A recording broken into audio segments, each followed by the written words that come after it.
அல்லேலூயா, அல்லேலூயா. இந்த நாளிலே உங்கள் மத்தியில் ஆண்டவர் இருக்கும்படியாய் தேவன் பாராட்டின ஜீவன் சுகபலத்துக்காக நன்றி செலுத்துகிறேன். இந்த மட்டும் பாதுகாத்த தேவன் இனிமேலும் நம்மளை காத்து நடத்துவாராக. அல்லேலூயா. செய்திக்கு முன்பாக நாம் தலை தாழ்த்து ஆண்டவரை நோக்கி பார்ப்போம்.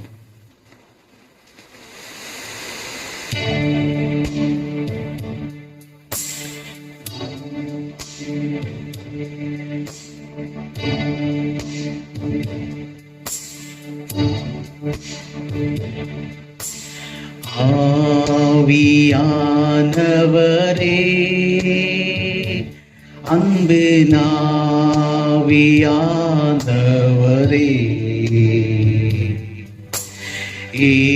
இப்போ வாரும், இறங்கி வாரும் எங்கள் மத்தியிலே.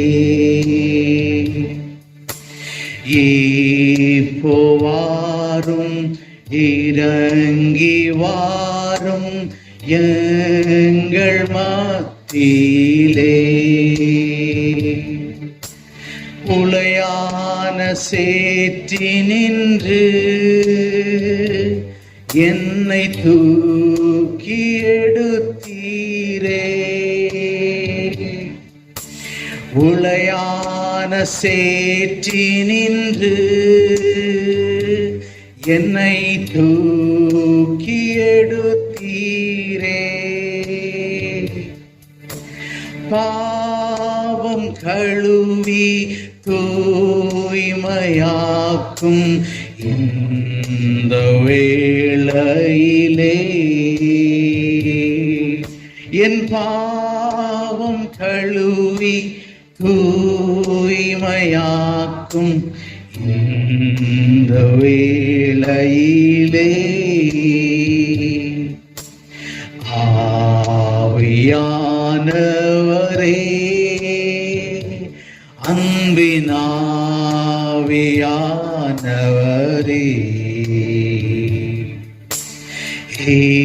இப்போ வாரும், இறங்கி வாரும் எங்கள் மத்தியிலே.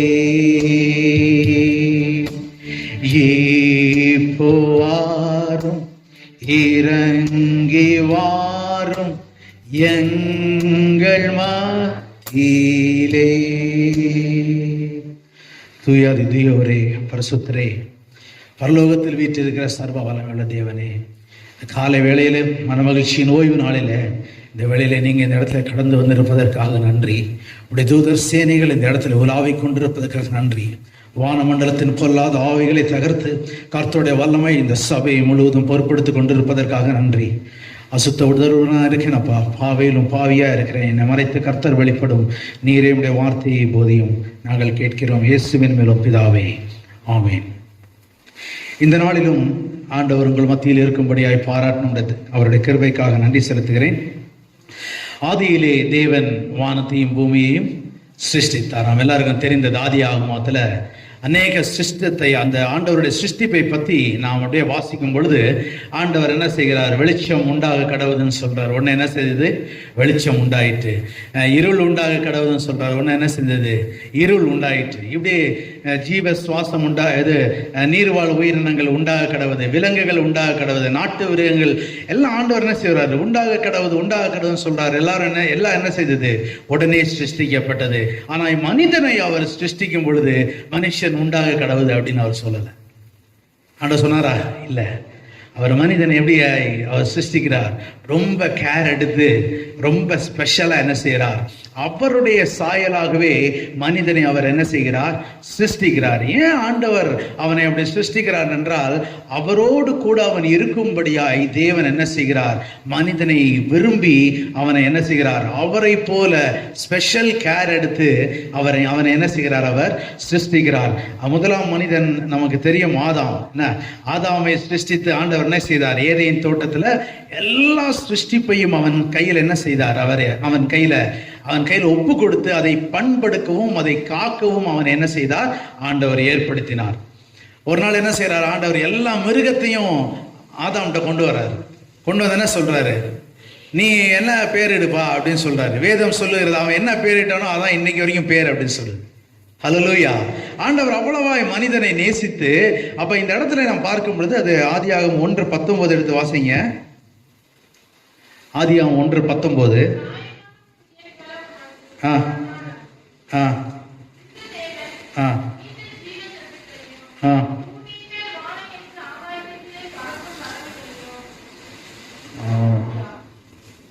2:19. சாரி, ஆதியாகமம் 2:19.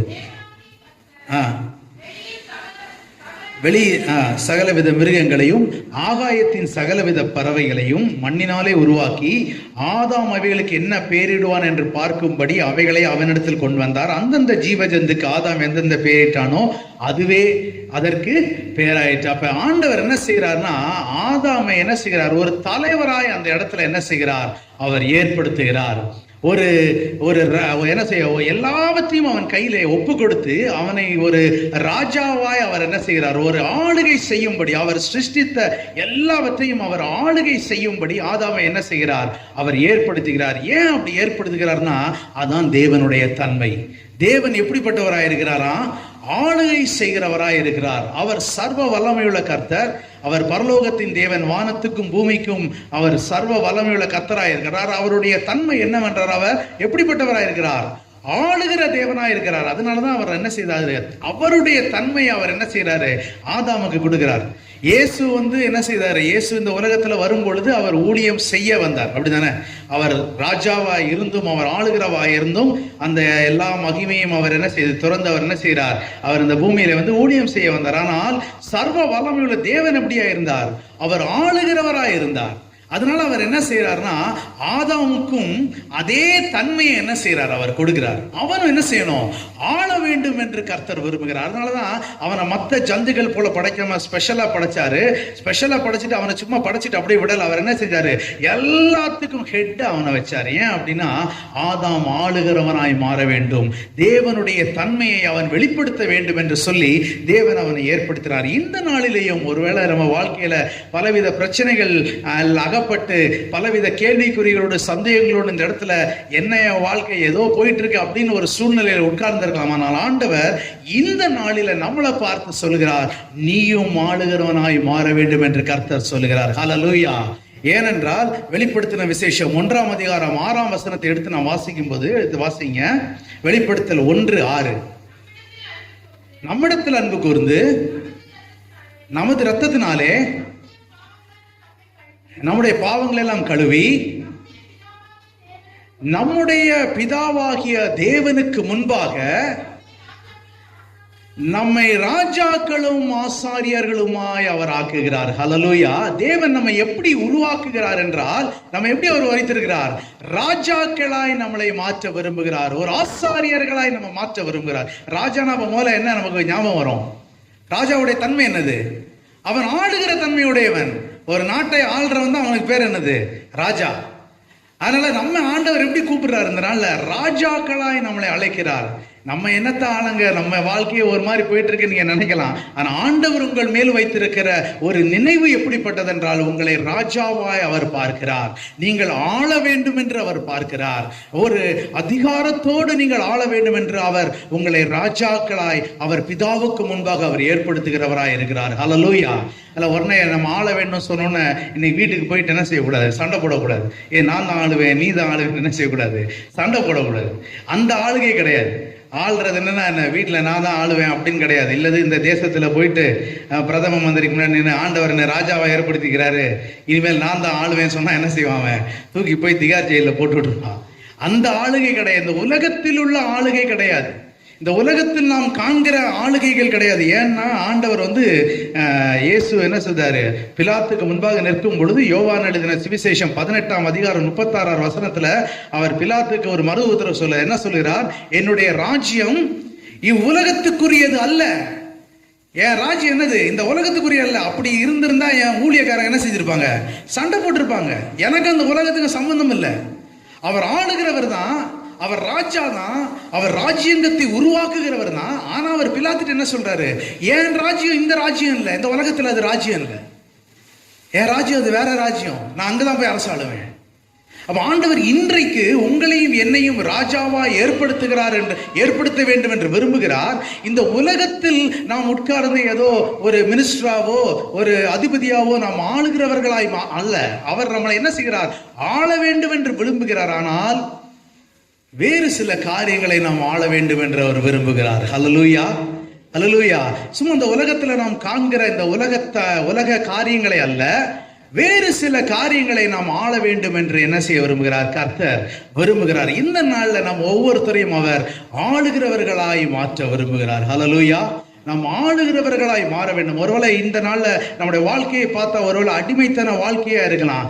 ஏதோ நான் வந்தேன் போனேன் என்ன செய்யணும் தெரியல அப்படின்னு பலவிதமான கேள்விக்குறிகளோடு உட்கார்ந்து இருக்கலாம். ஆனால் ஆண்டவர் இந்த நாள்ல நமக்கு கொடுக்கிற ஒரு வார்த்தை, நீ ஆளுகிறவனாய் மாற வேண்டும், நீ ஆளுகிறவளாய் மாற வேண்டும். ஹல்லேலூயா.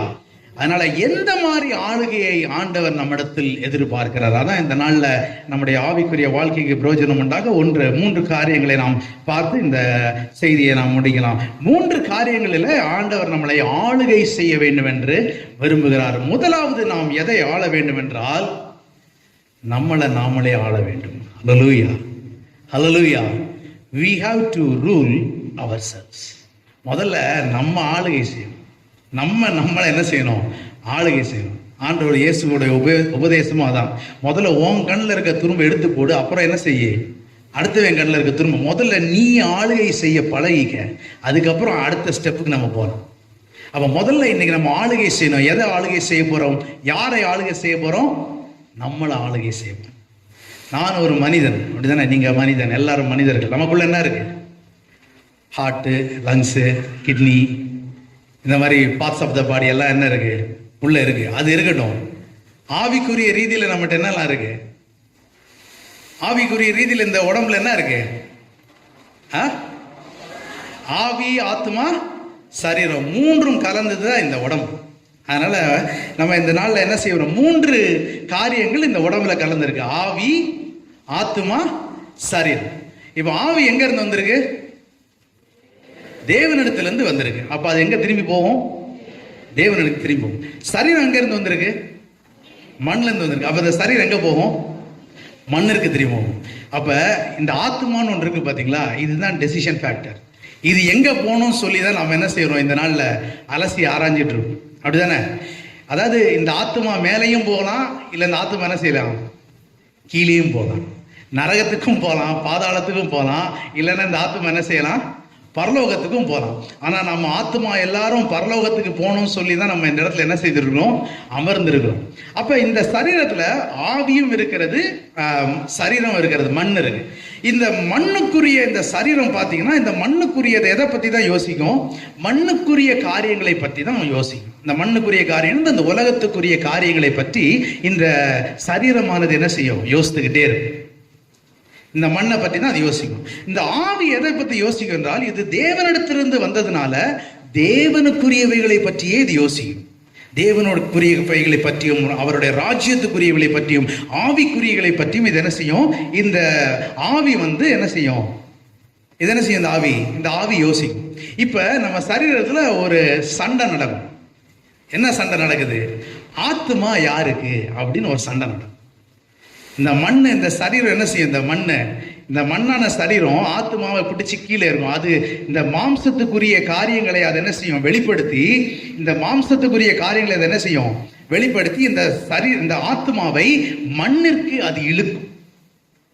இந்த ஆவி என்ன செய்யும்? தேவனிடத்துல வந்ததுனால அது தேவனுக்குரிய காரியங்களை போதித்து இந்த ஆத்மா எப்படியாவது தேவன்கிட்ட வரணும்னு சொல்லி அது இழுக்கும். சோ இங்க நமக்குள்ள ஒரு என்ன நடந்துட்டு இருக்கு? ஒரு பெரிய ஒரு சண்டை, ஒரு போராட்டம் நடந்துகிட்டே இருக்கு. நம்ம சாகிற வரைக்கும் இந்த போராட்டம் நடக்கும். சரிங்களா? எது வரைக்கும் இருக்கும்? நம்ம சாகிற வரைக்கும் இந்த போராட்டம் இருக்கும். ஒரு தேவ மனுஷன் நான் ரீசெண்டா ஒரு கதை ஒன்று படித்தேன். அவர்கிட்ட கேட்டேன். அவர் சொல்றாரு, ஒரு தவளையும் ஒரு எலியும் இருந்தது. தவளையும் எலியும் இருந்தது. ரெண்டும் பயங்கர க்ளோஸ் ஃப்ரெண்ட்ஸ், ரொம்ப நெருங்கின ஒரு நண்பர்கள். அப்ப ரொம்ப திடீர்னு தவளை தெரியும்ல, தவளை தண்ணிலையும் இருக்கும், நிலத்திலே இருக்கும். ஆனா எலி எங்க இருக்கும்? எலி நிலத்துல மாத்தினா தான் இருக்கும், தண்ணியில இருக்காது. அப்ப அந்த தவளை திடீர்னு தண்ணியில இருந்து மேல வருமா, ஒன்னும் எலி அங்க இருக்குமா, ஒன்னும் ரெண்டும் பேசிக்கிறோமா. இப்படியே பல காலங்கள் ரொம்ப ஃப்ரெண்ட்ஷிப்பா இணக்கமா போயிட்டு இருந்தது. அப்போ திடீர்னு ஒரு நாள் இந்த தவளை இந்த எலிகிட்ட சொல்லிச்சான், நம்ம இவ்வளோ ஃப்ரெண்ட்ஸாக இருக்குமே, நம்ம இணை பிரியாத நண்பர்களை நாம் என்ன செய்யணும், இருக்கணும். அதுக்கு நம்ம என்ன செய்வோம், என் காலை ஒரு கயிறுலையும் உன் காலையை அந்த இன்னொரு கயிறுல என்ன செய்வோம், நாம் கட்டிக்கிட்டோம்னா நம்ம என்ன செய்யலாம், எப்பயுமே சேர்ந்தே இருக்கலாம். நாம் எங்கே போனாலும் சேர்ந்து போகலாம், நம்ம திக் ஃப்ரெண்ட்ஸாக மாறிடலாம் அப்படின்னு சொல்லி இந்த தவளை ஒரு ஐடியா கொடுத்து உன்னை என்ன செஞ்சது எலியும், ஆமாம் இதுவும் நல்ல யோசனையாக இருக்குது, நீயும் எப்பயாவது தான் ஒரு தடவை வர, இதனால் நம்ம என்ன செய்யலாம், நம்ம பாட்டுக்கு பேசிகிட்டே இருக்கலாம் சொல்லி ரெண்டும் என்ன செஞ்சு ஒரு காலை ஒரு கயிறை வச்சு கட்டிக்கிச்சு. இப்போ கட்டினோன்னு என்ன ஆகும், ரெண்டும் சேர்ந்து தான் போக முடியும், அப்படி தானே? ஸோ இப்படி கட்டினோன்னு கொஞ்ச நாள் என்ன செஞ்சுச்சா, மழை வந்துருச்சு. என்ன செஞ்சு, மழை வந்துது.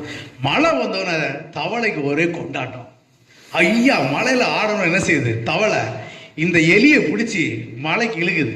ஆனால் எலி மலைக்கு போகுமா, எலி தண்ணி போனால் இது என்ன செய்யுது, ஐயோ நான் தண்ணியில் வர முடியாதுன்னு சொல்லி அது என்ன செய்யுது, தவளை இப்படி தவளை இழுக்கு.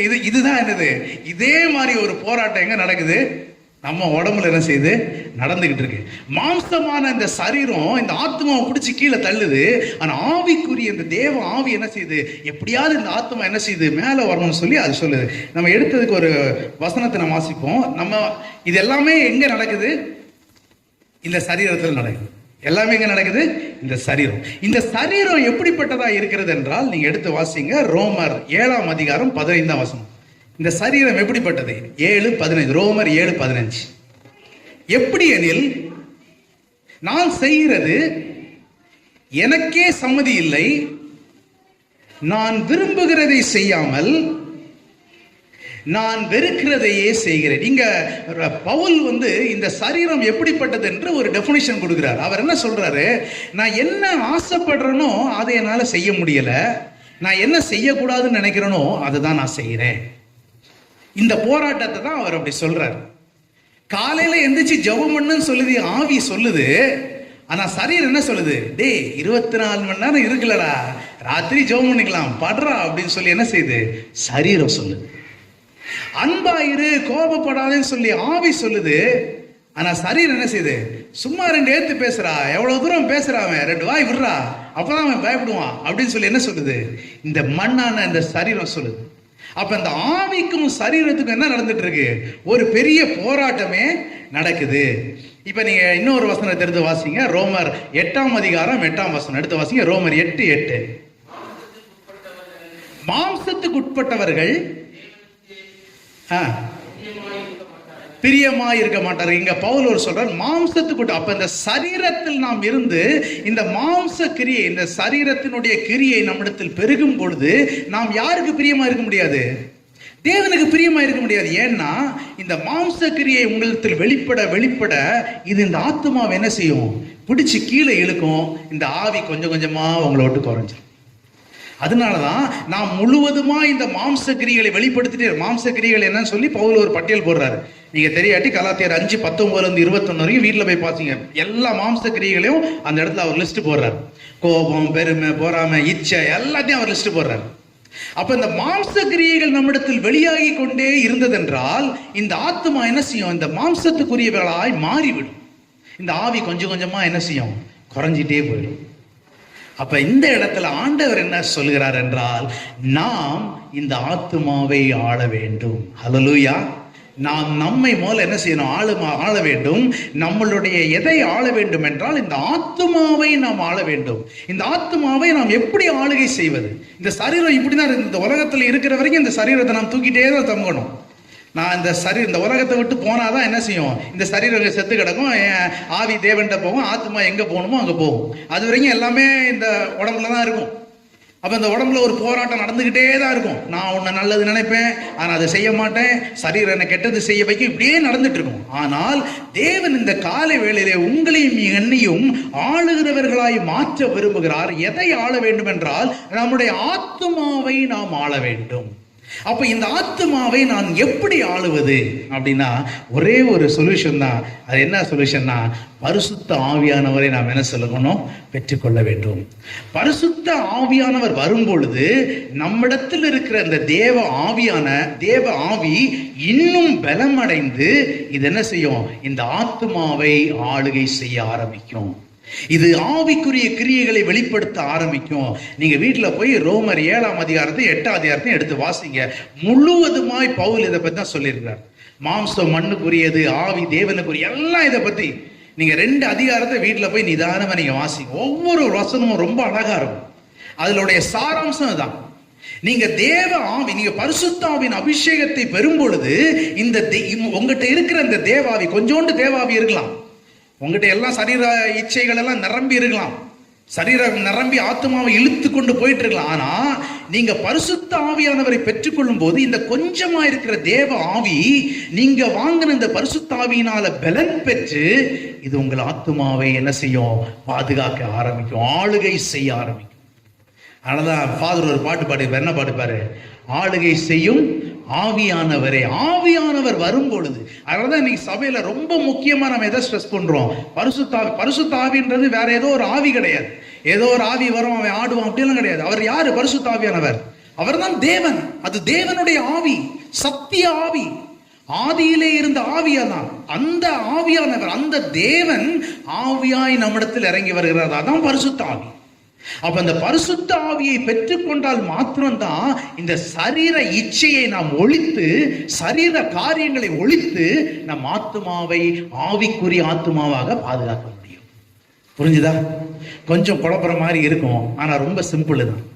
ஒரு போராட்டம். அதுக்கு தான் உங்களுக்கு ஒரு கதை சொன்னேன், ரொம்ப ஈஸியா புரிஞ்சுக்கணும். ஆவிக்கும் மாம்சத்துக்கும் ஒரு போராட்டம் உண்டு. நீங்க ஆத்மாவை பாதுகாக்கணும், நீங்க ஆத்மாவை ஆளுகை செய்யணும். எப்படி ஆளுகை செய்ய முடியும்? பரிசுத்த ஆவியானவரை பெற்றுக்கொள்.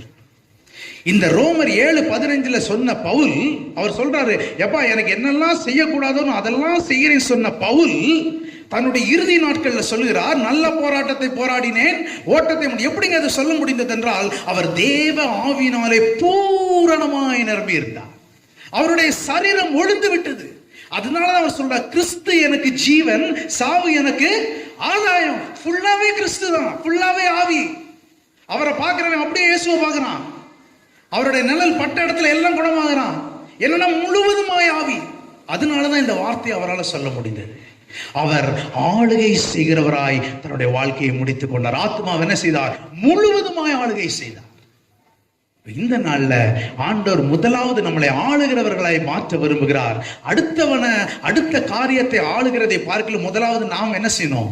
நம்மளை நாம் ஆளுகை செய்யணும். நம் ஆத்மாவை ஆளுகை செய்ய வேண்டும். இந்த சரீர இச்சைகளை நாம் ஆளுகை செய்ய வேண்டும். இந்த மாம்சத்துக்குரிய காரியங்களை ஒழிக்க வேண்டும். எப்படி முடியும்? தேவனுடைய ஆவி வரும் பொழுதுதான் இதை நம்மளால செய்ய முடியும். ஹல்லேலூயா, ஹல்லேலூயா. அப்ப முதலாவது நாம் என்ன செய்யணும்? we want to rule ourselves. இரண்டாவது ஒரு காரியத்தை நாம் ஆளுகை செய்ய வேண்டும் என்று கர்த்தர் விரும்புகிறார். என்ன காரியத்தை ஆளுகை செய்ய வேண்டுமாம்? சூழ்நிலைகளை நாம் ஆள வேண்டும். You have to rule over the situations. உன்னுடைய சூழ்நிலைகளை நீ என்ன செய்ய வேண்டும்? ஆள வேண்டும். இன்னைக்கு எல்லாருடைய வாழ்க்கையை பார்த்தால் எது ஆண்டு கொண்டிருக்கிறது? சூழ்நிலை நம்மளை ஆளுகை செய்து கொண்டிருக்கிறது. ஒரு எடுத்துக்காட்டு நீங்க வச்சுட்டோம்னா, நம்ம ஒரு வீடு கட்டுறோம்னு வச்சுக்கோங்க. ஒரு பேங்க் லோன் போறோம். சிலவங்களுக்கு உடனே லோன் கிடைச்சிடும், சந்தோஷம். சிலவங்களுக்கு லோனே கிடைக்காது. என்ன செய்வாங்க அவங்க? உடனே அதுக்கு பின்னாடியே போவாங்க. ஐயோ லோன் கிடைக்கலையே, இந்த பேங்க்ல வாங்குவோம், அந்த பேங்க்ல வாங்குவோம். அப்ப இப்படி நாம் திரியும் பொழுது என்ன செய்யுதுன்னா, அந்த சூழ்நிலை முழுவதுமாய் நம்மளை என்ன செய்கிறது? ஆளுகை செய்கிறது. இந்த சபை கட்டும் பொழுதும் அப்படிதான். கொஞ்சம் அமௌண்ட் வச்சு கட்டணும், பாதி முக்காவாசி அமௌண்ட் பேஸ்மெண்ட்டுக்கே போச்சு. சபை லிண்டர் லெவல் வந்து நின்றுச்சு, அதுக்கப்புறம் காசு இல்லை. இப்படி இருக்கிற ஒரு சூழ்நிலையில் இந்த சூழ்நிலை என்ன ஆரம்பிக்கும்? நம்மளை ஆளுகை செய்ய ஆரம்பிக்கும். உங்க உடம்புல ஒரு பலவீனம் வந்தா ஒரு 2 டாக்டர்கிட்ட போவோம். டாக்டர் 2 ரிப்போர்ட் கொடுத்தோன்னே நம்ம என்ன செய்வோம்? அவ்வளவுதான், இந்த பலவீனம் எனக்கு வந்துருச்சு, இனி நான் சர்ச்சுக்கே போக முடியாது. முதல்ல என்ன சொல்லுவோம்? இனி நான் சர்ச்சுக்கே போக முடியாது. ஆபீஸுக்கெல்லாம் போயிடலாம், ஆனால் சர்ச்சுக்கு தான் போக முடியாது. ஏன்னா வாரத்தில் ஒரு நாள் தான் நடத்துது. பார்த்தீங்களா, இன்னைக்கு அநேகருடைய காரியங்கள் அப்படியே இருக்குது. ஒரு பலவீனம் வந்தோன்னா எங்கே தான் முதல்ல வர முடியாது? சர்ச்சுக்கு வர முடியாது, வேதம் வாசிக்க முடியாது, முட்டிங்கால் போட்டு ஜெபம். நம்ம மற்ற காரியத்தில் ஓரளவு அட்ஜஸ்ட் பண்ணிடுவேன். இன்னைக்கு சூழ்நிலைகள், இந்த பலவீனங்கள், நோய்கள், கஷ்டங்கள் நம் வாழ்க்கையை ஆளுகை செய்கிறது. ஆனால் தேவன் இந்த நாள் அவர் என்ன விரும்புகிறார்? நீங்கள் சூழ்நிலைகளை ஆள வேண்டும் என்று அவர் விரும்புகிறார். ஹல்லேலூயா. சூழ்நிலைகள் உங்களை ஆளக்கூடாது, நீங்க சூழ்நிலையை ஆளணும். இந்த வேதத்தில் நாம் பார்க்கும் பொழுதும் எலியா தீர்க்கதரிசி நாம் பார்க்கிறோம், வல்லமையான ஒரு தீர்க்கதரிசி. அவர் தேவன் எதை வச்சு போஷித்தாரு? காகத்தை வச்சு போஷித்தாரு. சும்மா உட்காரு, நான் போஷிக்கிறேன் சொன்னார். அவ்வளவு வல்லமையான தீர்க்கதரிசி. வானத்திலிருந்து அக்கினியை இறக்குகிறாரு, என்னெல்லாமோ காரியத்தை செய்யறாரு. மழை பெய்யாதுன்றாரு, பெய்யல, பெய்யுன்றாரு, பெய்யுது. பயங்கர அற்புதமான காரியங்களை செய்த வல்லமையான தீர்க்கதரிசி ஒரு ராணி சொன்ன ஒரு வார்த்தை நிமித்தம் அவரை என்ன செய்தது? சூழ்நிலை ஆளுகை செய்தது. இவ்வளவு வல்லமையான ஒரு தீர்க்கதரிசி என்ன செய்யறாரு? ஓடி போய் ஒரு சூரிய செடி பக்கத்துல ஒளிஞ்சிட்டு என்ன சொல்றாரு? போதும் ஆண்டவரை, இதுக்கு மேல என்னால வாழ முடியாதுன்னு சொல்றாரு. ஏன்? சூழ்நிலைகள் அவரை ஆளுகை செய்தது. சீஷர்கள் படகுல போயிட்டே இருக்காங்க, நல்ல ஜாலியா ஆமே நல்ல எலியார் பாடி போயிட்டு இருக்காங்க. இயேசுவும் படுத்து தூங்கிட்டாரு. திடீர்னு புயல் வருது. கொஞ்சம் கட்டுப்படுத்தி பாக்குறாங்க, முடியல. உடனே என்ன சொல்றாங்க? ஐயோ அவ்வளவுதான், மடிந்து போகிறோம். ஏன்? சூழ்நிலைகள் ஆளுகை செய்கிறாங்க, சூழ்நிலையை பார்க்கிறாங்க. இன்னைக்கு நம்முடைய வாழ்க்கையிலும் எல்லாருடைய வாழ்க்கையிலும் பார்த்தா எது ஆளுகை செய்து கொண்டிருக்கிறது? சூழ்நிலைகள், கஷ்டங்கள், நம்முடைய கடன்கள், நம்முடைய பலவீனங்கள், இதெல்லாம் நம்மளை ஆளுகை செய்து நம்மளை அடிமைத்தனமாய் அது வைத்துக் கொண்டிருக்கிறது. ஆனால் ஆண்டவர் இந்த நாள்ல நம்மளை பார்த்து சொல்றார், அதை பார்த்து நீ பயப்படாதே, நீ சூழ்நிலைகளை ஆளும்படியாய் அழைக்கப்பட்டிருக்கிறாய். ஹல்லேலூயா. சூழ்நிலைகளால் ஆளுகிறவன் அல்ல, சூழ்நிலைகளை ஆளுகிறவனாய் நீ அழைக்கப்பட்டிருக்கிறாய். அந்த சூழ்நிலையை நாம் எப்படி ஆளுகை செய்வது? ஒன்னே ஒண்ணுதான். சங்கீதம் 40:17 எடுத்து வாசிங்க. சங்கீதம் 40:17 கடைசி அந்த 2 இது இருக்கும்.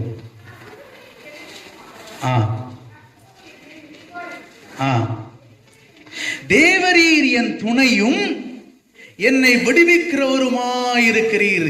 கர்த்தரை தன் துணையாக கொண்டு இந்த சூழ்நிலைகளை நாம் ஆளுகை செய்ய முடியும். ஹல்லேலூயா.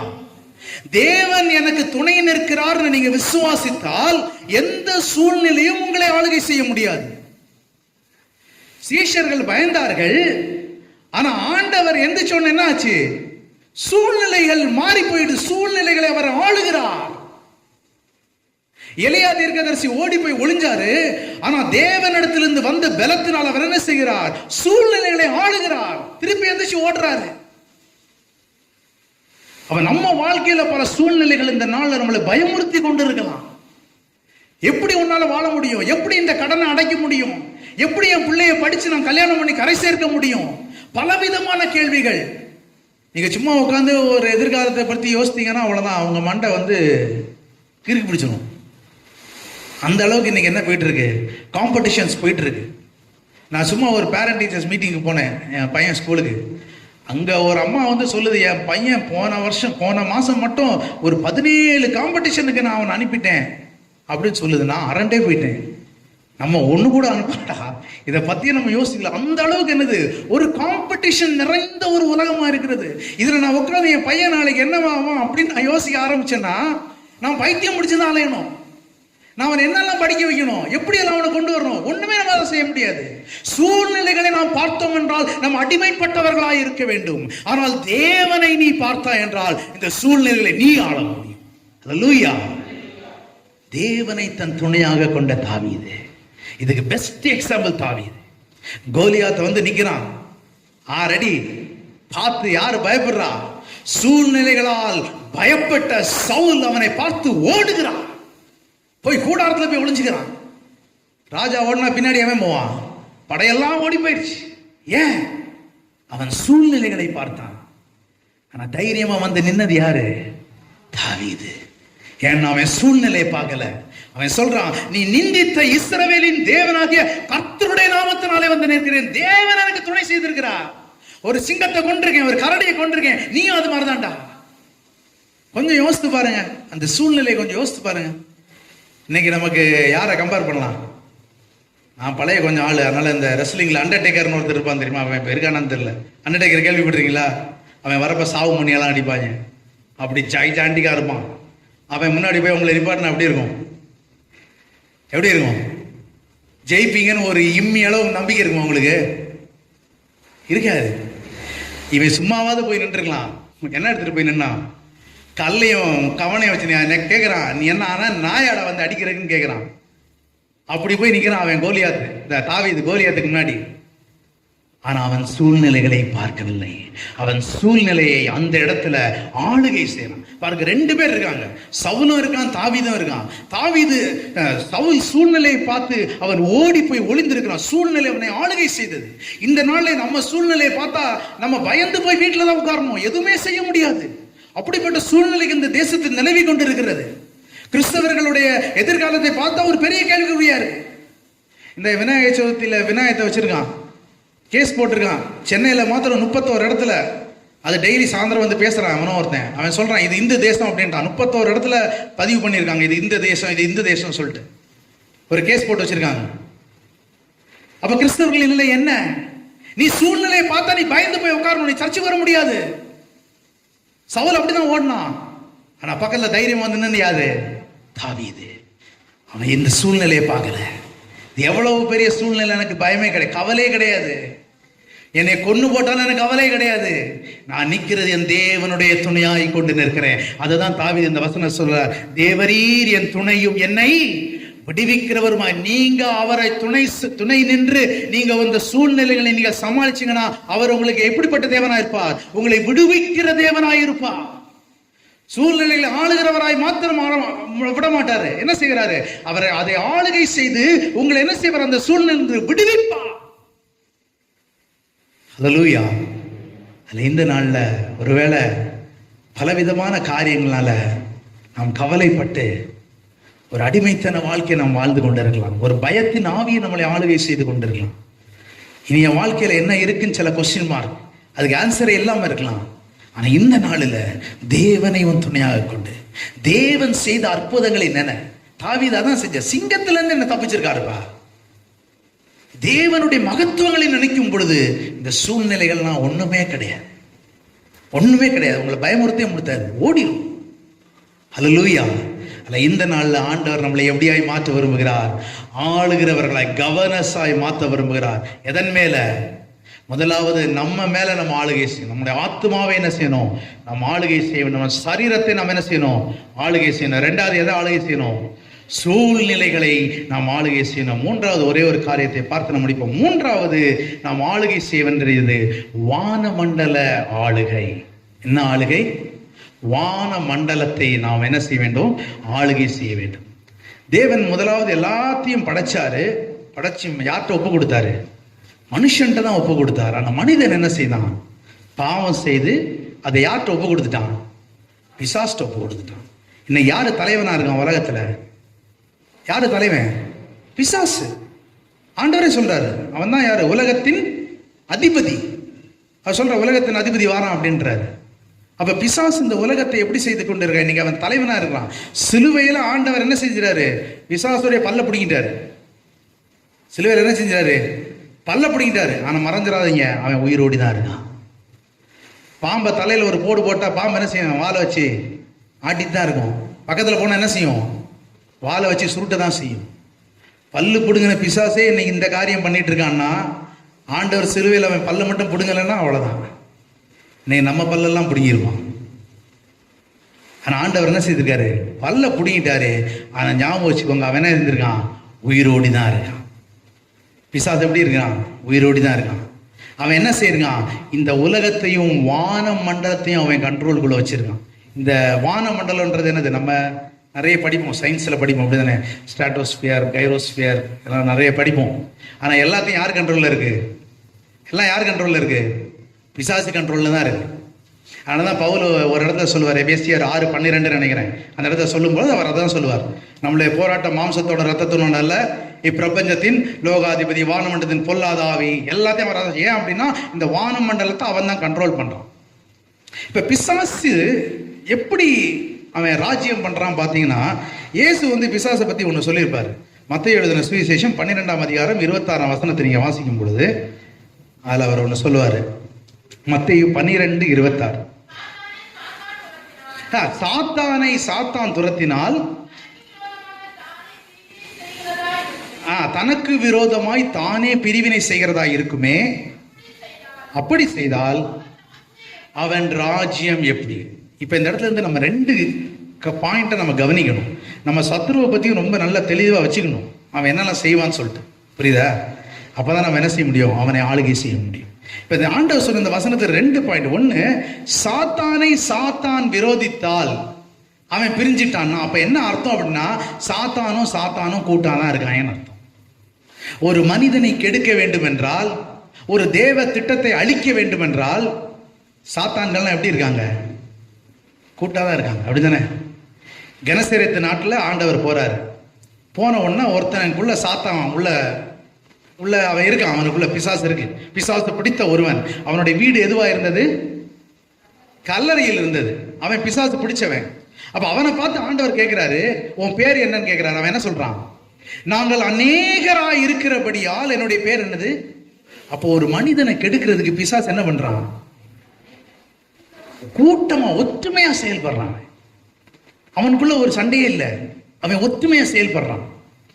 ஒரு தேவனுடைய மனுஷன் வெளிப்படுத்துகிறார். பவுல் இந்த எபேசியருக்கு சொன்ன அந்த 6ஆம் அதிகாரம் 12ஆம் வசனத்துல அவர் நிறைய காரியங்களை சொல்லுவார். துரைத்தனங்கள், அந்த மாதிரி நிறைய காரியங்களை சொல்லுவார். அவர் ஒரு தேவ மனுஷன் அதை சொல்லுகிறார். ஆண்டவர் அவருக்கு சொன்னாராம். அவர் அந்த அத்தாரிட்டியை ரிவர்ஸ்ல சொல்லி இருக்கிறார். அதாவது இந்த பிசாசுகளின் தலைவனா இருக்கிறது யாரு? அவனுடைய பேர் என்ன? பிசாசுகளின் தலைவன் யாரு? பிசாசுகளின் தலைவன் யாரு? லூசிபர். லூசிபர் தான் யாரு? பிசாசுகளுக்கு தலைவன். அவன் தான் பிரதான பிசாசு. இப்ப அந்த பிசாசு அவன் என்ன பண்றான்னா, அந்த இடத்துல பவுல் ஒரு 4-5 காரியத்தை, ஏனெனில் மாம்சத்தோடும் ரத்தத்தோடும் அல்ல, துரைத்தனங்களோடும் அதிகாரங்களோடும் இப்பிரபஞ்சத்தின் அந்தகார லோகாதிபதிகளோடும் வானமண்டலத்தில் உள்ள பொல்லாத ஆவிகளின் சேனைகளோடும். இப்ப அந்த தேவ ஊழியர் என்ன சொல்றாருன்னா, இது ரிவர்ஸ் அத்தாரிட்டி. இப்ப லூசிபர் ஹெட். அவன் அங்கிருந்து கமாண்ட் யாரு கொடுக்குறான்னா, வானமண்டலத்தில் உள்ள பொல்லாத ஆவிகளின் சேனைகளுக்கு அவன் என்ன செய்யறான்? கமாண்ட் கொடுக்குறான். நம்ம இதுல கவர்னரு, ஐஏஎஸ், பிரசிடென்ட், தலையாரி, இந்த மாதிரி ஒரு ஆர்டர் இருக்கு பாத்தீங்களா? மேல இருந்து கமாண்ட் வரும். அதே மாதிரி தான் இந்த பிசாசு ஒரு ராஜ்யத்தை வச்சிருக்கிறான். இவனோட ராஜ்யம் எப்படின்னா, ஃபர்ஸ்ட் லூசிபர், அதுக்கப்புறம் வானமண்டலத்தில் உள்ள பொல்லாத ஆவிகளி, அதுக்கடுத்து என்ன, இப்பிரபஞ்சத்தின் அந்தகார லோகாதிபதி, அடுத்த பவர், அதுக்கடுத்து என்னதுன்னா அதிகாரம், அதுக்கடுத்து துரைத்தனம். இவங்க எல்லாத்துக்கும் அவன் கமாண்ட் கொடுக்கும் பொழுது இது எல்லாம் என்ன செய்யுது? ஒன்னா ஒற்றுமையா இருந்து நல்ல காரியம் செய்யுமா? கெட்ட காரியம் செய்யுது. ஒரு மனுஷனை அழிக்குது, தேவ திட்டத்தை நிர்மூலமாக்குது. அப்ப இதுக்கெல்லாம் தலைவனா இருக்கிறவன் என்ன செய்யறான்? எல்லா பிசாசுகளுடைய கேரக்டர்ஸ், குணாதிசயம் என்னன்னா, அதெல்லாம் என்ன செய்யுது? ஒன்றாக செயல்படுகிறது. 2வது, பிசாசுகளுக்கு என்று ஒரு ராஜ்யம் இருக்கிறது. இந்த 2 காரியத்தை ஆண்டவர் சொன்ன வசனத்திலிருந்து நாம் தெரிந்து கொள்ளலாம். வானமண்டலத்தில் பொல்லாத ஆவிகளின் சேனைகள், இது கண்டிப்பா இருக்கதான் செய்யுது. நீங்க அநேகர் எல்லாருக்கும் படிச்சிருப்பீங்க. தானியேல் 10ஆம் அதிகாரம் நினைக்கிறேன். அந்த இடத்துல தானியேல் ஒரு காரியத்துக்காக ஆண்டவர்கிட்ட ஜெபம் பண்ணும் பொழுது, அவர் ஜெபம் பண்ண முதல் நாள்லயே ஆண்டவர் என்ன செஞ்சிட்டாரு? ரிப்ளை கொடுத்துட்டாரு. ஒரு தூதன்ட்ட ரிப்ளை கொடுத்துட்டாரு, நீ போய் தானியேல்கிட்ட சொல்லுன்னு. ஆனா தானியேலுக்கு அந்த ரிப்ளை எத்தனை நாள் கழிச்சு கிடைக்குது? 21 நாளும் 20 நாளும் கழிச்சு தான் தானியேலுக்கு அந்த ரிப்ளை கிடைக்குது. ஏன் அப்படின்னு கேட்டோம்னா, வந்த தூதன் சொல்றாரு, நான் அதை எடுத்துட்டு வந்தேன்பா, இந்த வானமண்டலத்தில் இந்த பொல்லாத இந்த சீரியாவின் ராஜ்யங்கள் எல்லாம் எனக்கு கூட என்ன செஞ்சது? போராடிச்சு. அப்ப நான் பிரதான தூதனாகிய யாரை கூப்பிட்டேன்? மிகாவேலை கூப்பிட்டேன். மிகாவேல் அந்த இடத்துல யுத்தத்தை நடப்பித்து எனக்கு வழி விட்டு நான் இங்க கொண்டு வந்திருக்கேன். அப்ப தேவனிடத்திலிருந்து ஒரு காரியத்தை நாம் பெற்றுக்கொள்வதற்கு இந்த வானமண்டலத்தின் பொல்லாத சேனைகள் தடை செய்து கொண்டிருக்கிறது. இதை நாம் கண்டிப்பா உணர வேண்டும். இந்த இடத்துல இருந்து மேல போனா என்னது? பரலோக ராஜ்யத்துக்கு டைரக்டா கனெக்ஷன் இருக்கான்னா எனக்கு இது கன்ஃபார்மா தெரியல. இந்த வானமண்டலம் யாருனால ஆளுகை செய்திருக்கிறதுன்னு நமக்கு தெரியல. நாம் ஆளுகை செய்யறோமா இல்லைன்னா பிசாசு ஆளுகை செய்கிறானான்னு தெரியல. தேவனிடத்திலிருந்து நல்ல காரியங்கள், தேவனிடத்திலிருந்து நல்ல ஈவுகள், தேவனிடத்திலிருந்து வரங்கள் நம் வாழ்க்கையில வர தடை பண்ணுகிற ஒரு காரியம் இந்த வானமண்டலத்தின் பொல்லாதாவை. ஆண்டவர் இந்த நாள்ல சொல்றார், அந்த வானமண்டலத்தை நீங்கள் ஆளுகை செய்ய வேண்டும். ஹல்லேலூயா. அந்த வானமண்டலத்தை நாம் என்ன செய்யணும்? ஆளுகை செய்யணும். இது எப்படிங்க செய்யறது? மேல ஏரோப்ளேன் போறப்போ ஒரு சேர் தூக்கி போட்டு நான் ஆளுகை செய்யறேன் அங்க போய் உட்கார முடியுமா? கிடையாது. இதை எப்படி நாம் ஆளுகை செய்ய வேண்டும் என்றால், இதற்கு ஒரே ஒரு இது, பிசாசு எப்படி கூட்டமா ஒன்னா இருக்கிறானோ நாமளும் என்ன செய்யணும்?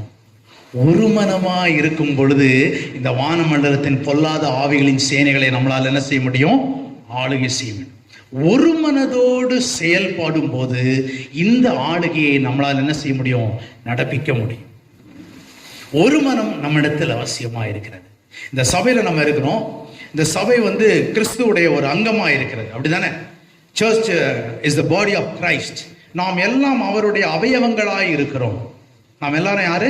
அவருடைய அவயவங்களாய் இருக்கிறோம். இப்ப நம்ம எல்லாரும் எப்படி செயல்படணும் என்றால், ஒன்றுபட்டு நாம் செயல்பட வேண்டும். ஒரு சரீரம், இந்த சரீரம் இருக்குது. நான் வெளியே போறேன், என் காலில் முள்ளு குத்துது. என் காலில் முள்ளு குத்துன உடனே என் மூளை சொல்லுது, ஏய் கால் தானே விடுறா நடக்கட்டும் அப்படின்னு சொல்லுதா? இல்லை கை சொல்லுது, காலு சும்மா நடந்து ஒன்றும் பிரச்சனை இல்லை, கொஞ்சம் சின்ன முள்ளு தானே பார்த்துக்கலாம் அப்படின்னு சொல்லுதா? இல்லை. ஒரு முள்ளு குத்துன உடனே நம்மளுடைய முழு சரீரமும் ஒன்றாய் செயல்படுது. முள்ளு குத்துனோன்னு மூளைக்கு என்ன செய்யுது? சிக்னல் போகுது. உடனே மூளை அங்கேருந்து என்ன செய்யுது? கண்ணுக்கு சிக்னல் கொடுக்குது, டே காலை தூக்கி பாரு. உடனே கைக்கு சிக்னல் கொடுக்குது, போ அங்கே போய் பாரு, அங்கே என்னமோ குத்தி இருக்கு. அப்போ இந்த சரீரம் முழுவதும் எப்படி செயல்படுது? ஒன்றிணைந்து செயல்படுது. ஒன்று மாறுபட்டதா செயல்படல. நான் பண்ண மாட்டேன், நான் கை இப்போ கொஞ்சம் பிஸியாக இருக்கேன், இப்பெல்லாம் நான் பார்க்க முடியாது, கொஞ்சம் கழிச்சு தான் பார்ப்பேன் அப்படிலாம் சொல்லாது. அது என்ன செய்யுது? உடனே பார்க்குது. ஏன் அப்படின்னா ஒரு கோஆர்டினேஷன், ஒரு ஒருமனம். இந்த ஒருமனத்தை தான் ஆண்டவர் என்ன செய்யறார் சபையில். ஏன்னா நாம் எல்லாரும் கிறிஸ்துவின் அவயவங்களா இருக்கிறோம். நாம் எல்லாரும் எப்படியா செயல்படணும்? ஒரு மனதோடு செயல்பட வேண்டும். இந்த வானமண்டலத்தின் பொல்லாத சேனைகள் ஒரு மனமாய் இருந்து, ஒற்றுமையாய் இருந்து நல்ல காரியங்களை தேவனிடத்திலிருந்து வருகிறதுக்கு தடை செய்யுது. அதை எப்படி நாம் ஆளுகை செய்ய வேண்டும் என்றால், நாம் ஒரு மனமாய் செயல்படும் பொழுதுதான் இந்த சபையில் உள்ள ஒவ்வொரு அவயமும் ஒவ்வொரு நபரும் ஒரு மனதோடு செயல்படும் பொழுதுதான் அந்த வானமண்டலத்தை நாம் என்ன செய்ய முடியும்? ஆளுகை செய்ய முடியும். நீங்க நம்மகிட்ட ஒரு மனம் இருக்கா? பல மனம் இருக்கிறது, அப்படித்தானே? ஒரு 10 பேர் ஒரு குழுவில் இருந்து ஒரு தலைவர் ஒரு பாயிண்ட், ஜப பாயிண்ட் சொன்னார்னா 2 பேர் என்ன சொல்லுவாங்க? ஆமா, இந்த ஆளுக்கு எப்பயுமே இந்த ஜப பாயிண்ட் தான் வந்துச்சு, அப்படித்தானே? இது நம்ம யோசிக்கிறது. ஆராதனை நடத்துறதுக்கு ஒரு ஆள் வந்தார்னா ஏறணும் உட்காந்து, ஆமா எடுத்தோடனே இந்த பாட்டு தான் பாடுவார் இவர். அப்ப அங்க என்ன இல்லை? ஒரு மனம் இல்லை, பல மனமா இருக்கும். பெந்தேகோஸ்தே நாளில் அந்த இடம் அசைஞ்சுதான். ஏன் அசைஞ்சு தெரியுமா? எடுத்து வாசிங்க, அப்போஸ்தலர் 2:1 எடுத்து வாசிங்க.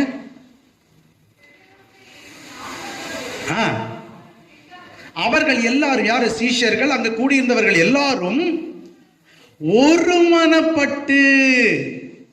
அங்க என்ன பண்றாங்க? முதல்ல எல்லாரும் ஜெபம் பண்ண ஆரம்பிக்கல. முதல்ல என்ன செய்யறாங்க? ஒருமனப்படுறாங்க, ஒரே மனதா இருக்கிறாங்க.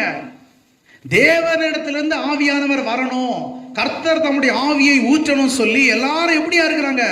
ஒருமனப்படுறாங்க. இந்த இடத்துல யாருமே வேற வேற நினைக்கல. என்ன இந்த பேதுரு தான் நடத்தலாமா, நாங்க நடத்தக்கூடாதா, இதெல்லாம் யாருமே நினைக்கல. யாரோ நடத்துறாங்க, ஆனா எல்லாருக்கும் என்னது? ஒரே மனம்.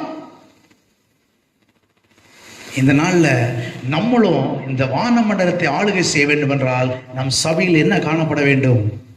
ஒரு மனம் காணப்பட வேண்டும்.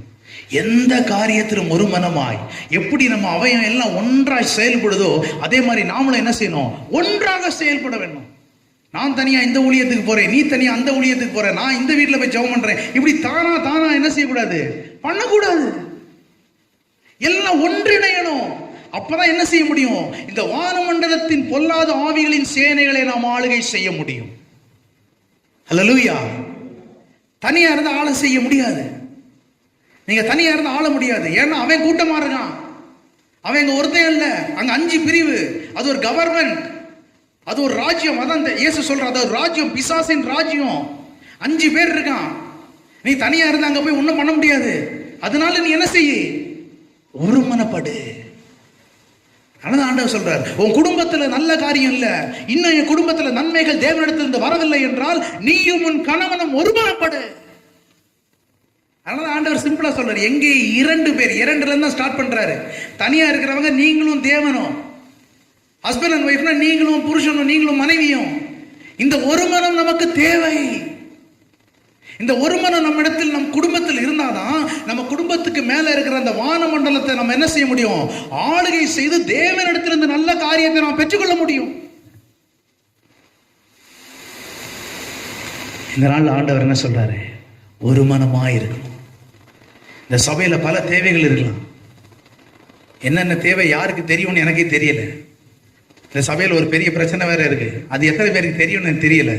ஆனா தெரியாதவங்க ரொம்ப கஷ்டம். ஏன்னா நம்ம என்னது? ஒரு மனம் அவயமா இருக்கணும். சபையின் தேவைகள் என்னெல்லாம், எவ்வளவு தேவைகள் யாருக்கெல்லாம் தெரியும்? இன்னும் யாருக்கும் எனக்கு சபை நல்லா தானே போயிட்டு இருக்கு அப்படின்னு நீங்க நினைச்சீங்கன்னா இன்னும் உங்கள்கிட்ட ஒரு மனமே இல்லைன்னு அர்த்தம். அவயவங்கள் எல்லாம் எப்படி செயல்படணுமா? ஒன்றோடு ஒன்று இணைந்து செயல்பட வேண்டும். பேதுரு சிறைச்சாலையில் இருக்கிறாரு. சபையார் எல்லாரும் எப்படி ஜெபம் பண்ணாங்களாம்? ஊக்கமாய். ஊக்கம்னா என்னது? இங்கிலீஷ்ல fervent in spirit. ஆவியில ஒன்றாய் இணைந்து ஜெபம். ஒரே காரியம் தான். பேதுரு சிறைச்சாலை விட்டு வெளியே வரணும், அவ்வளவுதான். வெளியே வந்தாரா? ஏன்? அங்க ஒரு மனம் இருந்தது. வானமண்டலத்தின் பொல்லாத ஆவியினால் தடுக்க முடியல. கர்த்தர் உடனே இறங்குறாரு, அங்க விடுதலை கொடுக்கிறார். அதனாலதான் பாதர் அழகான ஒரு பாட்டு பாடியிருப்பாரு. என்ன பாட்டு பாடியிருப்பாரு? ஒன்று சேர்ந்து நாம் துதிப்போம், சாத்தானை மிதிப்போம். சேர்ந்தாதான்டா துதிப்பீங்க, உங்களை சேர விட்டாதானே அப்படின்னு யார் சொல்றா? பிசாசு சொல்றான். இன்னைக்கு கிறிஸ்தவத்தை அதனாலதான் பல பிரிவுகளை அவன் ஏற்படுத்தி வைத்திருக்கான். புரொட்டஸ்டன்ட்ன்றான், கேத்தலிக்ன்றான், ஏஜின்றான், ஐபிசின்றான், சிபிஎம்ன்றான். இதுல இப்ப புரொட்டஸ்டன்ட்ல திருவிவிலியம் அதுக்கு கொஞ்சம் பேர் ஓடிட்டான், இந்த பைபிளுக்கு கொஞ்சம் பேர் வந்துட்டான். என்ன செய்யறான்? பிரிச்சு விடுறான். நீ சேர்ந்தாதான்டா துதிப்ப, சேர்ந்தாதான்டா என்னை மிதிப்ப, உன்னை சேர விட்டாதானே. ஆண்டவர் என்ன சொல்றாரு? நீ சேரு, ஒருமனப்படு, ஒருமனப்படு. பெந்தைக்கோஸ்தே நாள்ல இறங்கின ஆவியானவர் இன்னைக்கு சபையில இறங்கல அப்படின்னா இன்னும் சபையில ஒரு மனம் இல்லைன்னு அர்த்தம். இவ்வளவு வருஷம் இந்த சபையில வந்து துதிக்கிறேனே, நான் ஒரு தேவதூதரையோ ஒரு பரலோக காட்சிகளை இன்னும் நான் பார்க்கல அப்படின்னா இன்னும் வானமண்டலம் திறக்கப்படலைன்னு அர்த்தம். இன்னும் இந்த இடத்துல ஒரு மனம் இல்லைன்னு அர்த்தம்.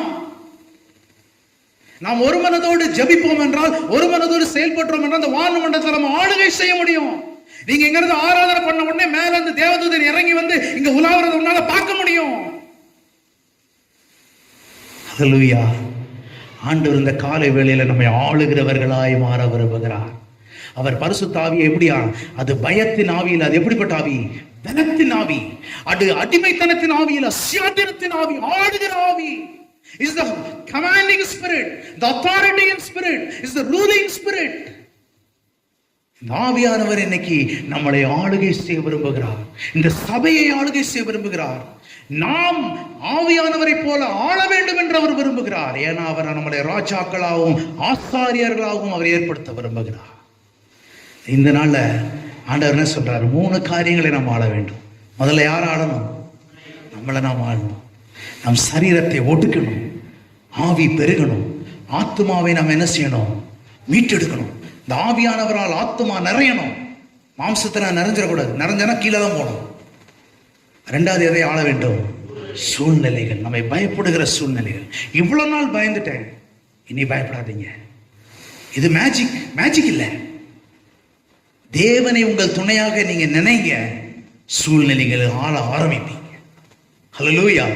பல சூழ்நிலைகள் வாழ்க்கையில் வந்திருக்கு. சில சூழ்நிலை அப்படியே அழிந்து போயிருப்போம் நினைச்சிட்டேன். ஆனா தேவன் நம் துணையா இருக்கும் பொழுது எந்த சூழ்நிலைகளையும் நம்மளால என்ன செய்ய முடியும்? ஆள முடியும். 3வது ரொம்ப முக்கியமான ஒரு ஆளுக்கு என்ன ஆளணும்? வானமண்டலத்தில் பிசாசை நாம் ஆள வேண்டும். பிசாசு நம்ம ஆளக்கூடாது. அநேகர் பயந்து இருக்கிறீங்க. அவன் செய்வனை வச்சுட்டான், அவன் எனக்கு பில்லி சூனியம் வச்சுட்டான். இதெல்லாம் ஒண்ணுமே கிடையாது. ஆண்டவருக்கு முன்னாடி ஆண்டவர் இறங்கினா எங்க போகும் தெரியாது. எல்லாம் அவரோட வல்லமை, அப்படிப்பட்ட வல்லமை. ஆனா என்ன தேவை? ஒரு மனம் தேவை.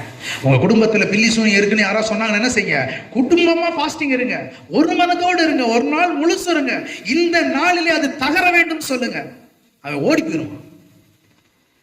ஒரு மனம். அதனாலதான் ஆண்டவர் தெளிவா சொல்றாரு, நீங்க ஒரு மனதோடு இருங்க. அந்த இடத்துல நானே வருவேன், வந்து நான் என்ன செய்வேன்? வாசம் பண்ண அந்த இடத்துலயே நான் தங்கி இருப்பேன். ஆண்டவர் தங்க அங்க பிசாசு இருக்க முடியுமா? ஓடிடுவான். ஹல்லேலூயா. இந்த நாள் எல்லாரும் முழங்கால் படிக்கிட்டு ஆண்டவரை நோக்கி பார்ப்போம். ஆண்டவர் நம்மளை ஆளுகிறவர்களாய் மாற விரும்புகிறார். நாம் எதற்கும் பயந்தவர்களாய் அல்ல, சூழ்நிலைகளை பார்த்து பயப்படுகிறவர்களாய் அல்ல, நம்முடைய வாழ்க்கையில ஏற்பட்டிருக்கிற பலவீனங்களை பார்த்து நாம் பயந்தவர்களாய் நாம் காலத்தை செலவழித்து நாம் பயந்து வாழ வேண்டும் என்ற கர்த்தர் உன்னையும் எங்களையும் அழைக்கவில்லை. அவர் நம்மளை எப்படியாய் அழைத்திருக்கிறார் என்றால் நாம் ஆளுகை செய்ய வேண்டும் என்று அவர் நம்மளை ஆளுகையின் பலத்தோடு கூட நம்மளை ஆளுகை செய்ய அவர் விரும்புகிறார். எல்லாரும் வாய்களை திறந்த முதலாவது ஆண்டவர்கிட்ட சொல்லுங்க, ஆண்டவரே என் ஆத்துமாவை நான் ஆளுகை செய்ய வேண்டும். I want to rule my soul through my spirit, through the help of the Holy Spirit. பரிசுத்த ஆவியானவரின் துணையோடு கூட அந்த தேவ பலன் இறங்கி உன் சரீரத்துல வரும் பொழுது உன் சரீரத்துல இருக்கிற ஆவி பலன் அடையும். பரிசுத்த ஆவியானவர் உனக்குள் இறங்கும் பொழுது உனக்குள் இருக்கிற ஆவி பலப்பட்டு உன் சரீர இச்சைகள் ஒழிந்து போகும். பாவ இச்சை இன்றோடு ஒழியும். ஆண்டவர்கிட்ட கேளுங்க, இதை நான் ஆளுகிறதுக்கு எனக்கு பலன் கொடுங்க, இந்த நாள்ல எனக்கு உதவி செய்யணும்னு கேளுங்க. ரெண்டாவது, சூழ்நிலைகள் உன் வாழ்க்கையில நீ பயந்து ஜீவித்துக் கொண்டிருக்கலாம். கடன்காரனை பார்த்து பயந்து ஓடின நாட்களா இருக்கலாம். ஐயோ நான் இஎம்ஐ எப்படி கட்டுவேன்னு சொல்லி அலற அடித்துக்கொண்டு பயந்து நடுங்குகிற நாட்களா இருக்கலாம். என் வாழ்க்கையில எங்க சேவிங்ஸ், இந்த கடன் எப்ப என் வாழ்க்கையிலிருந்து மாறும் என்று உன் வாழ்க்கை குறித்த ஒரு கேள்விக்கணையோடு கூட இந்த நாளில் நீ பயந்து கொண்டிருக்கிறாய். கர்த்தர் சொல்லுகிறார், பயந்து கொண்டிருக்கிற உன்னை பார்த்து சொல்லுகிறார், நீ ஆளப்போகிறாய். கர்த்தருடைய வல்லமை இங்கு கூட இருக்கிற ஒவ்வொருவர் மேலே இறங்குகிறது. நீங்கள் சூழ்நிலைகளை ஆளப் போகிறீர்கள். தேவனை உன் துணையாக நினைத்துக்கொள். சூழ்நிலைகளை பார்க்காத, உனக்கு முன்னாடி இருக்கிற சூழ்நிலையை பார்க்காத, ஒரு முன்னாடி இருக்கிற தடைகளை பார்க்காத. எரிகோ அன்றைக்கு தடையா இருந்தது. யோசுவா சொன்னாரு, எல்லாரும் சுத்துங்க சொல்லும் பொழுது யாரும் அங்க யோசுவாக்கு எதிர்த்து பேசல. எல்லாரும் ஒரு மனதோடு கூட எரிகோவை சுத்தினாங்க. எரிகோ இடிந்து விழுந்தது. எரிகோ ஒன்றுமில்லாமல் போயிட்டு. இன்று உன் சத்துருவை நீ தேவனின் துணையோடு கூட அவரை நீ எதிர்கொள்வாய் என்றால் அவன் இருக்கிற இடத்தை நீ தேடியும் காணாதிருப்பாய். ஆண்டவர் உன்னை சூழ்நிலைகளை ஆள வேண்டும் என்று விரும்புகிறார். மூன்றாவது, நீ பிசாசை ஆள வேண்டும். நல்ல கவனிச்சுக்கோ, அவன் உயிரோடு இருக்கிறான், ஆனால் அவன் தோற்று போகக்கூடியவன், அவன் ஜெயிக்கிறவன் அல்ல. நீ பிசாசை ஆள போகிறாய். ஒரு குடும்பத்துல இன்னும் நல்ல காரியங்கள் இல்ல, இன்னும் என் பிள்ளைகள் தேவ ஆவியினால் நிரம்பவில்லை, இன்னும் ஆவியின் கனிகள் என்னிடத்து இல்லை அப்படி நீங்க சொன்னீங்கன்னா இந்த நாளில குடும்பத்துல ஒரு ஒருமனதை கொண்டு வாங்க. தேவன் உங்க குடும்பத்துல அவருடைய ஆவியை ஊற்ற விரும்புகிறார். அவருடைய ஆவியை ஊற்ற விரும்புகிறார். எங்கு ஒருமனம் இருக்கிறதோ அங்க வானமண்டலம் தேவனுக்கு சொந்தமாக மாறுகிறது. இந்த சபையில நாம் எல்லாரும் இந்த நாள் ஒரு முடிவெடுப்போம். எல்லா கசப்புகளையும் மாற்றுவோம். ஒருவருக்கொருவர் இருக்கிற எல்லா கசப்புகளையும் மாற்றி, ஆண்டவரே ஒரு மனதோடு கூட இந்த காலை வேளையில உங்களிடத்தில் நாங்கள் மன்றாடுகிற ஆண்டவரே, ஒரு மனதின் ஆவியை இந்த காலை வேளையில இந்த சபையில நீங்க கட்டளையிடுங்க. இந்த சபைக்கு விரோதமா எழும்புகிற வான மண்டலத்தின் பொல்லாத ஆவியை இயேசுவின் நாமத்திலே ஓ நாஹாதே ஏஷ்பகா கர்த்தருடைய வல்லமை ஆளுகை செய்கிறது. நன்றி அப்பா. ஆண்டவர் நம்மளை ஆளுகிறவராய் மாற்ற விரும்புகிறார். சாதாரணமானவர்களாய் அல்ல, ஆளுகிறவர்களாய். நீ ராஜாவாய் அழைக்கப்பட்டவன், நீ ஆசாரியராய் அழைக்கப்பட்டவன். நம்முடைய பிதாவாகிய தேவனுக்கு முன்பாக அவர் உன்னை ராஜாவாய் மாற்ற விரும்புகிறார்.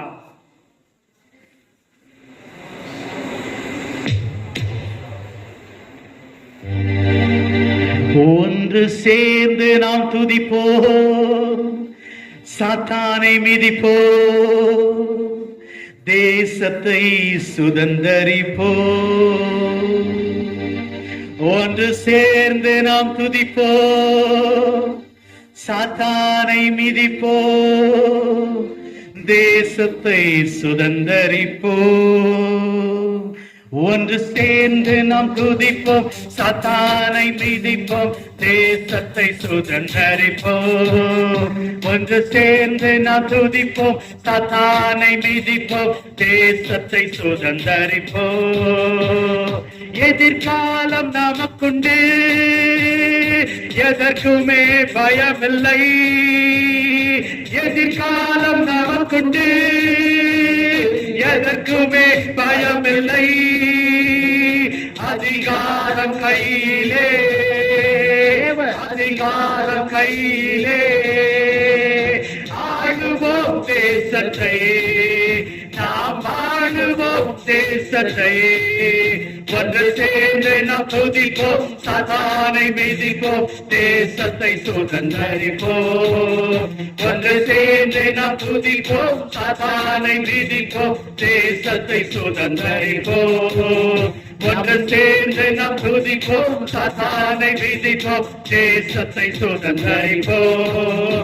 ஒன்று சேர்ந்து நாம் துதிப்போம், சாத்தானை ஆலபரஹா ரீபரஹா ருஹா பெந்தேகோஸ்தே நாளிலிருந்து அதே அக்கினி ஆவியானவர் ஒரு நடுவில் இறங்க விரும்புகிறார், ஒரு குடும்பத்தில் இறங்க விரும்புகிறார், உன் சூழ்நிலையை மாற்ற விரும்புகிறார். சூழ்நிலையிலிருந்து ஆவிகளை ரீபா ரோஹா அத்தியோரா ஷே மனோசே ரிபா ரோ அத்தா ஆளுகை ஆளுகை மிதிப்போம், தேசத்தை சுதந்தரிப்போம். ஒன்று சேர்ந்து நாம் துதிப்போம், சாத்தானை மிதிப்போம், தேசத்தை சுதந்தரிப்போம். எதிர்காலம் நமக்குண்டு, எனக்குமே பயம். சூழ்நிலை பார்த்து நீ பயப்பட வேண்டிய அவசியம் இல்லை. நீ சூழ்நிலை பார்த்து பயப்பட வேண்டிய அவசியம் இல்லை. நீ போகிறாய். அதிகாரம் கையிலே, எல்லா அதிகாரம் கையிலே, நாம் ஆளுவோம் தேசத்தை, நாம் ஆளுவோம் தேசத்தை. ஒன்று சேர்ந்து நாம் துதிப்போம், சாத்தானை மிதிப்போம், தேசத்தை சுதன். ஒரு குடும்பத்துல இந்த நாளிலிருந்து நன்மை, இந்த நாளிலிருந்து நன்மை.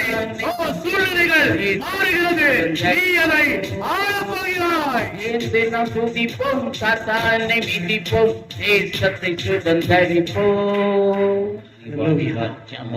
நன்றி ஆண்டவரே, நன்றி ஆண்டவரே, ஸ்தோத்தரிக்கிறோம். கர்த்தருடைய ஆவி நீங்க இறங்கி இருப்பதற்காக நன்றி. ஓ, எல்லாரும் ஒருமனப்படுறோமப்பா. இந்த வேளையில் இந்த சபை ஒருமுகப்படுகிறது. பெந்தைக்கோஸ்தே அனுபவம், பெந்தைக்கோஸ்தே அனுபவம், அக்கினி நாவுகள், அக்கினி நாவுகள், மேலான தரிசனம், மேலான வல்லமை, மேலான அபிஷேகம் உடைய ஜனங்கள் ஒவ்வொரு பேரும் இப்பொழுது right now take love Balaho, Rigado, Pisase, Warrior, Lo, Aleka,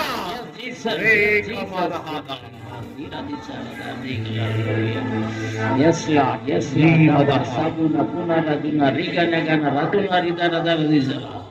தொடுவேரப்பா. ஹல்லேலூயா, ஹல்லேலூயா, ஹல்லேலூயா. நன்றி, நன்றி. பிரியமானவர்களே, ஒரு காரியத்தை இன்னைக்கு ஆண்டவர் உங்களுக்கு ஞாபகப்படுத்துகிறார். இன்னும் மேற்கொள்ள முடியாத பிரச்சனைகள் குடும்பத்தில் இருக்கு. குடும்பமாய் ஒருமனப்பட்டு ஆகாரம் சாப்பிட்றோம், குடும்பமாய் ஒருமனப்பட்டு சந்தோஷமாய் இருக்கிறோம். ஆண்டவர் சொல்லுகிறார், குடும்பமாய் உபவாசித்து ஒரு காரியம் நிறைவேற ஒன்று கூடி ஜெபிக்கிறீங்களா? தேவன் அதிலே வெற்றி தருகிறவராய் இருக்கிறார். பிரியமானவர்களே, எனக்கு அருமையாய் தெரிந்த ஒரு குடும்பம், ஜெபிக்க தெரியாத ஒரு குடும்பம். குடும்பத்தின் தலைவி அம்மாவுக்கு பைத்தியம் பிடிச்சிருச்சு. டாக்டர்ஸ் ஒன்றும் செய்ய முடியாதுனாங்க. மந்திரவாதிகள் பில்லி சூனியம்னாங்க. அவர்களுக்கு என்ன செய்ய தெரியல. சாதாரண கிறிஸ்தவர்கள் என்னை அழைத்தாங்க. நான் வீட்டுக்கு போய் சொன்னேன், ஒரு மனதோட உபவாசித்து ஜெபியுங்கள், நான் சாயந்தரம் வந்து முடிச்சு தரேன்னு. ஒரு சனிக்கிழமை காலையிலிருந்து எல்லாரும் சேர்ந்தாங்க, உபவாசம் இருந்தாங்க. ஜெபிக்க தெரியாது. இயேசுவே எங்கள் அம்மாவுக்கு சுகத்தை தாங்க சொல்லுவார்கள். ஒரு வேத பகுதியை வாசித்தாங்க, திரும்ப பாடல் பாடுவாங்க. நான் சாயந்தரம் 4 மணிக்கு போய் ஒரு ஜெபம் பண்ணி முடித்து வைத்தேன். அடுத்த நாள் காலை அந்த அம்மாவுக்கு இருந்த எல்லா பிரச்சனையும் மாறிற்று. ஹல்லேலூயா, ஹல்லேலூயா. காரணம் அவர்களின் ஒரு மனம் உபவாச ஜெபம். உன் குடும்பத்தின் பிரச்சனைகளை மாற்றுவோமா? சொல்லி கர்த்தரை துதிப்போம். அதிசயமானவர் ஆறுதல் தருகிறார். அதிசயமானவர் ஆறுதல் தருகிறார். சர்வ வல்லவர், அவர் சர்வ வல்லவர், சமாதானம் தருகிறார். எல்லாம் சேர்ந்து அப்படியே கர்த்தர் துதிப்போம். அவர் சமாதானம் தருகிறார். ஒன்று சேர்ந்து நாம் துதிப்போம், சாத்தானை மிதிப்போம், தேசத்தை சுதந்தரிப்போம். ஒன்று சேர்ந்து நாம் துதிப்போம். அப்படி கொஞ்ச நேரம் வாய்களை பெருமாய் திறந்து அந்நிய பாஷையில கர்த்தரை துதிங்க. கர்த்தர் பெரியவர்னு சொல்லி ஆர்ப்பரிங்க. அவர்கள் ஒன்று சேர்ந்து ஒரு மனதோட கூட ஆர்ப்பணித்த பொழுது எதிராய் நின்ற எரிகோ முழுவதுமாய் இடிந்து மண்மேடாய் மாறிற்று.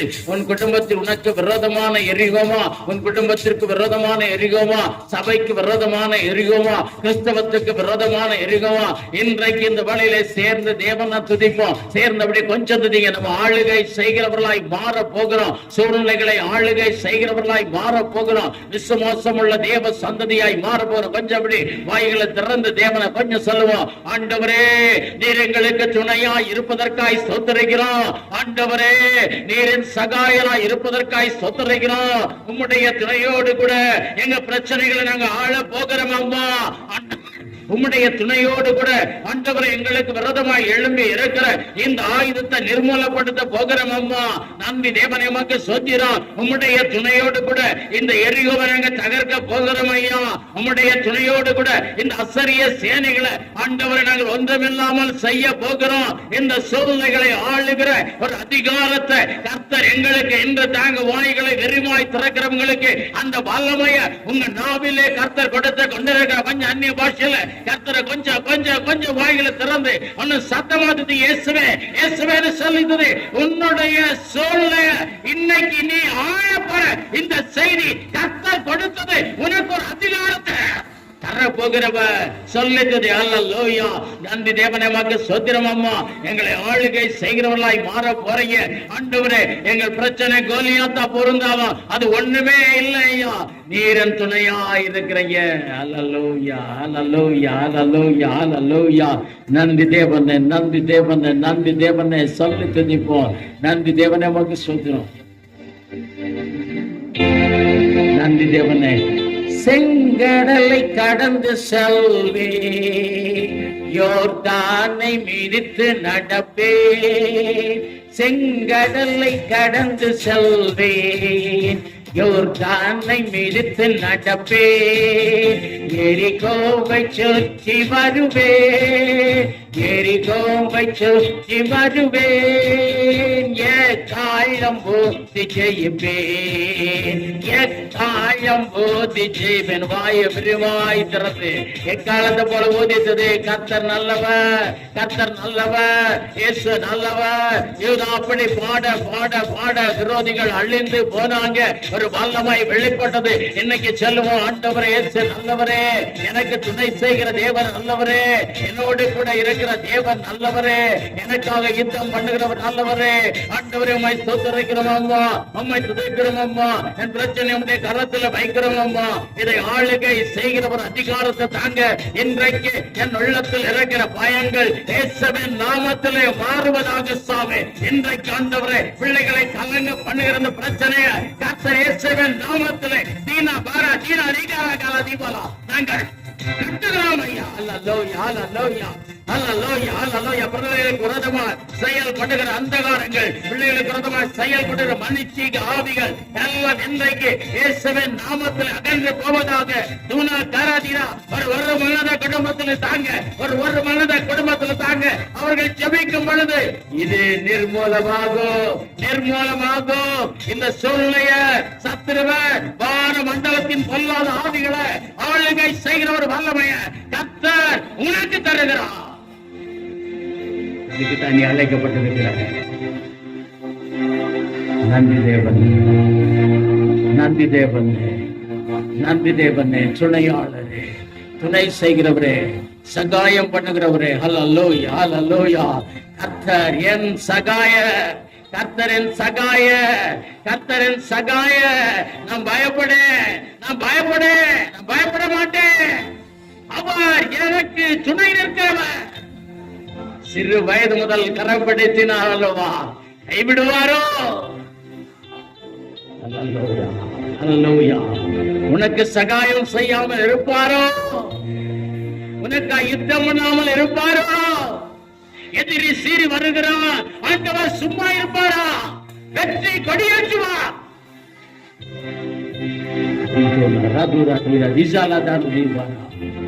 அவர் தகப்பன்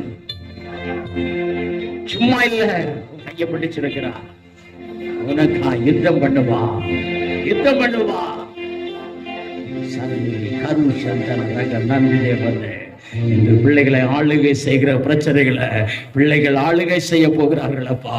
நீர் அவர்கள் துணையா இருக்க போறீங்க, நீர் அவர்களுக்கு சகாயரா இருக்க போறீங்க, நீர் அவர்களுக்கு கேடகமா இருக்க போறீங்க, நீர் அவர்களுக்கு பெரியவரா இருக்க போறீங்க. சோதரம் ஐயா. சபைக்கு விரோதமாய், கிறிஸ்தவத்துக்கு விரோதமாய் செயல்படுகிற அந்த காரங்களை அகற்றும்படியான ஒரு வல்லமைய கர்த்தர்களுக்கு தர போறீங்க. தேவரீர் கூட இருந்து நடத்துங்க. சூழ்நிலைகளை நாங்கள் ஆளுகை செய்து ஜெயம் எடுக்க எங்களுக்கு உதவி செய்யுங்க.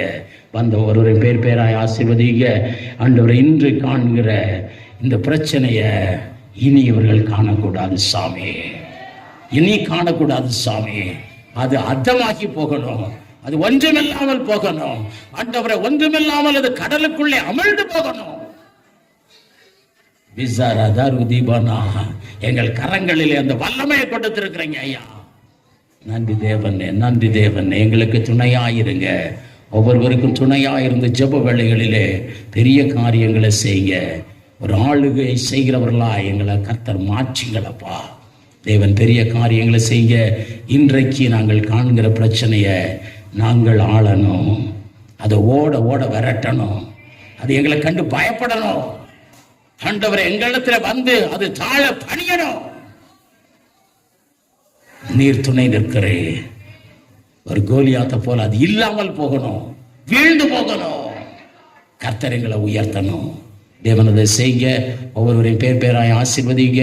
ஆண்டவர் நன்றி சாமி. ஒவ்வொரு குடும்பத்தில் இருக்கக்கூடிய வியாதி பலவீனங்கள் போராட்டங்களை அகற்றுங்க.